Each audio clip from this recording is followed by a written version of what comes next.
দেখুন আল্লাহ তাআলা আপনাকে ইসলামের পথে ছায়াতলে এনেছেন এবং আপনি সত্য উপলব্ধি করেছেন, সত্য ধর্ম গ্রহণ করেছেন। সন্দেহাতীতভাবে এটি আপনার জন্য সৌভাগ্যের বিষয়।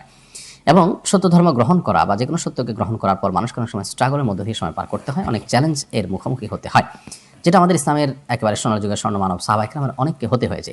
খোদ আবু হুরায়রা রাদিয়াল্লাহু তাআলা আনহু ইসলাম গ্রহণ করার পর নিজের মায়ের হাতে অনেক মার খেয়েছেন। তো এমত অবস্থা আমরা আপনাকে বলব ধৈর্য ধারণ করার, সবর করার, সেই সাথে আপনার ইবাদত বন্দেগী, ৫ ওয়াক্ত সালাত, সিয়াম এগুলো যেন আপনি করতে পারেন সেই চেষ্টা করার। প্রয়োজনে আমি জানি না আপনার বয়স কি, আপনার পরিবেশ কি, প্রয়োজনে আপনি বাসা থেকে অন্য কোথাও কোনো একটা ছল-ছাতুরি দিয়ে হলেও বা কোনো একটা অজুহাত দিয়ে হলেও আপনি অন্য কোথাও অবস্থান করে রোজাগুলো রাখার চেষ্টা করতে পারেন। বাসায় থাকলেও আপনার দুপুরের খাবারের সময়টা বিশেষ করে আপনি কোনোভাবে এভয়েড করতে পারেন। আ একটু মিথ্যা না বলে কৌশল আশ্রয় নিয়ে। তারপর আপনার রোজা রাখার সচেষ্ট হওয়া উচিত। যদি সেরকম কোনো ওয়ে আপনার কাছে না থাকে, আপনার সেরকম বয়স না থাকে এবং নিরুপায় আপনি রোজা রাখতে গেলে আপনার ইসলাম থেকে আপনাকে বের করে নিয়ে আসা হবে, তাহলে সেক্ষেত্রে আপনি যদি নিরুপায় অবস্থায় রোজা ভাঙেন বা রোজা না রাখেন,